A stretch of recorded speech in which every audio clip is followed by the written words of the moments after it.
आपल्या ब्रँच मधल्या काही बेसिक गोष्टी कुणी शिकवत नाही. पुस्तकात तेवढं बेसिक दिलेलं नसतं. बाबा तुला स्वतःला करावं लागतं रे. स्वतः करायची म्हणजे की दुखते आपल्याला त्रास होतो. आपल्याला इंस्टाग्रामचं फेसबुकचं अकाउंट कसं ओपन करायचं, कुठून डाउनलोड करायचं, कसा डीपी लावायचा, कशी रील बनवायची, कशी त्याला मस्त एकदम एडिट करायची आणि टाकून द्यायची, वाह क्या सीन है.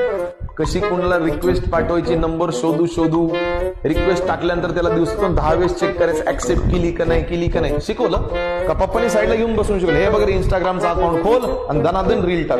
अबे साले तभी मेरा मत शिकवलं नाही ना. शिकले ना तुम्ही, स्वतः शिकले मागं लागून. अरे मग हे शिका ना, काय बिघडतं का तुमचं? स्वतःहून शिकायचं. व्हिडिओज आहेत ऍपवर, बघा जाऊन. तुम्हाला जर वेळ भेटत नसेल व्हिडिओ बघायला तर काही त्या गोष्टीला अर्थ नाही. जरा बघा. आयुष्यात प्रायोरिटी कोणाला द्यायची नाही. अरे जॉब लागजेपर्यंत अभ्यास कर रे. जॉब लागले, एकदा तुला जॉब लागला तू अभ्यास कर.